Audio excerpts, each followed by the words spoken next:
souhaites investir dans l'immobilier, tu n'as pas beaucoup d'argent à investir à l'intérieur et tu souhaites faire de grosses rentabilités, je te conseille de rester bien au bout de cette vidéo. Je vais t'expliquer tout de suite comment faire du gros argent avec peu d'investissement. Je ne sais pas si tu as déjà entendu parler de l'investissement dans des petites villes, toutes petites villes, dans des villes paumées où même ta grand-mère n'aimerait pas y vivre. Ah, alors là, tu dois te dire, mais putain, c'est vrai que dit comme ça, Jérémy, t'es pas en train de me vendre du rêve. Mais je suis en train de t'expliquer une stratégie qui est encore sous-exploitée et je vais te donner quelques exemples concrets pour que tu puisses y voir plus clair. Le but est de comprendre que le prix du mètre carré à la location en France est sensiblement pareil dans la France entière. Ça veut dire que si le prix du mètre carré à la location est sensiblement pareil dans la France entière, à part à Paris, bien sûr, on s'entend, si je trouve une ou plusieurs villes où le prix du mètre carré à l'achat est faible, ça veut dire que mon coût d'acquisition est plus petit, ça veut dire que ma mensualité de crédit est plus petite, et donc que je creuse un écart plus grand entre mon crédit et mon revenu locatif. Et donc entre les deux, qu'est-ce que j'ai ?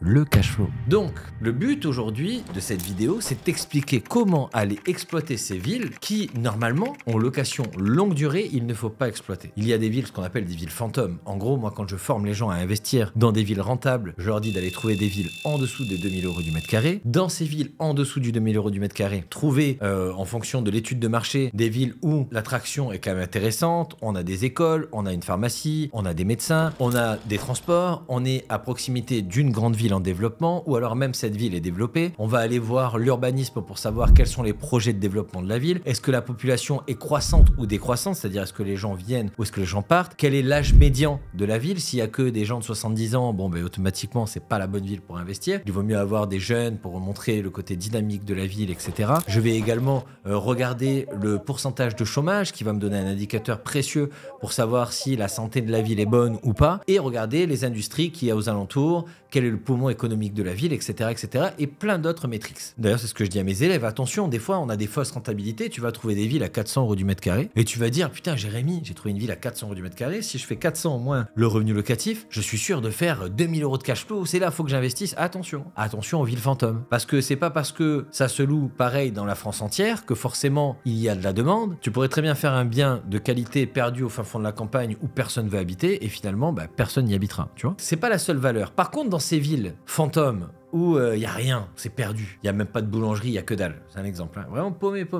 Et tu peux faire quelque chose d'intéressant. Tu peux faire ce qu'on appelle des logements atypiques. Et oui, les logements atypiques, ce qui est bien, c'est que tu pourrais très bien aller acheter dans un trou perdu au fin fond de nulle part et tu pourrais créer quelque chose d'intéressant. Pourquoi? Parce que quand tu fais de la location courte durée, pas atypique, quand tu fais de la location courte durée, tu vas avoir deux choses à regarder. Soit les intérêts se font, par exemple, pour le tourisme, soit ce sont des travailleurs, soit ce sont des personnes qui viennent à des événements, etc., etc. Il y a, on va dire, une masse énorme de logements en location courte durée, au bord des hôpitaux, au bord des parcs d'attractions et plein d'autres choses. La location courte durée cartonne, ça fonctionne. Quand c'est fait intelligemment dans des bonnes villes, sans restriction, et qu'on le fait de la bonne des façons, on s'éclate et on gagne beaucoup d'argent. Sauf que si tu veux dépenser moins d'argent et exploser tes bénéfices, tout en allant exploiter des villes dans lesquelles tu n'auras jamais aucun problème, où on viendra pas te dire « Ah, il n'y a plus de logement, on peut plus, personne ne veut y aller », tu vas faire ce qu'on appelle des logements atypiques. Je suis perdu au milieu de la campagne.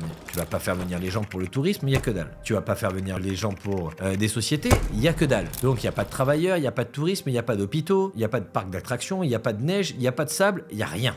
Pourquoi les gens se déplaceraient? Et d'ailleurs, je vais prendre l'exemple de je crois que c'est deux frères qui ont acheté des granges perdues au fin fond de nulle part, dans les quatre coins de la France. Et ce qu'ils ont fait, ils ont fait des baraques, j'appelle ça des baraques pour faire la fête. Donc, il y a des chambres qu'avec des lits superposés, il y a même une chambre, enfin une partie où il y a une douche commune, c'est quand même assez rigolo, un peu comme dans les trucs de foot, etc.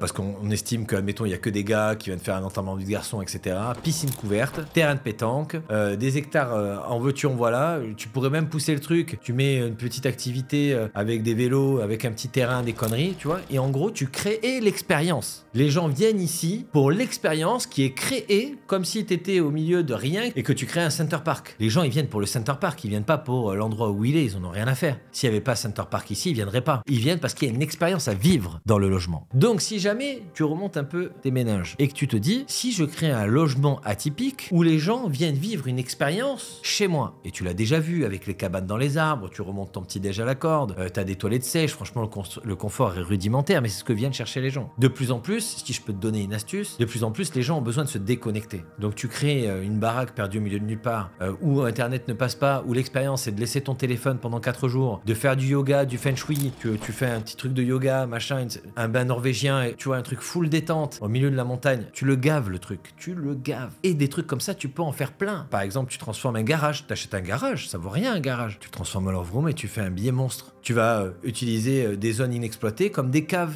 Une cave, voilà, c'est pas sexy. Tu vois, là actuellement je suis à Arras. À Arras, il y a plein de caves. Tu peux acheter une cave, l'expérience se fait dans la cave, logement atypique, viens dormir dans une cave arageoise avec jacuzzi, sauna et love room. Et ça va te coûter que dalle. Si t'es bloqué en termes de crédit immobilier, tu peux même faire un crédit à la conso. Alors attention, si tu me demandes, Jérémy, est-ce que c'est le meilleur levier? Non, ce n'est pas le meilleur levier, c'est un levier. Je ne me positionnerai jamais sur la meilleure stratégie. Non, c'est bien de faire du logement atypique, de la location longue durée, de la location courte durée, de l'achat-revente. La diversification vous garantira la sécurité et la pérennisation de vos investissements. D'accord? Aujourd'hui, à ce jour, les gens ont besoin de plus en plus d'aller vivre des expériences sans pour autant se déplacer dans un autre pays. On a la chance en France d'avoir des paysages extraordinaires. On a plein d'endroits en France qui sont paumés dans la campagne, où on a des prairies en veux-tu en voilà, à la montagne, etc. Vous achetez une bicoque délabrée, vous en faites un logement atypique avec une promesse incroyable de dépaysement, d'expérience immersive, vous faites un truc de dingue. Ça fonctionne. Par exemple, je sais que j'ai un ami qui fait ça pas loin de Paris d'Aïsa, là, c'est un zoo. Il a fait des logements avec petite thématique sur le zoo. Les gens, au lieu de louer dans le zoo parce que ça coûte extrêmement cher, peuvent vivre quand même l'expérience du zoo à l'extérieur, dans ces Airbnb, sans que ça leur coûte des milliers d'euros. C'est excellent pour les enfants, excellent pour sa rentabilité et tout le monde est content. Tu fais des logements thème Disney, pas loin de Disney, pareil. Les gens, au lieu de se faire allumer chez Disneyland, ils viennent chez toi, ça leur coûte moins cher, ils continuent l'expérience, les enfants sont contents, les parents sont contents, etc., etc. C'est renouvelable à souhait. Comme tu pourrais très bien faire un logement atypique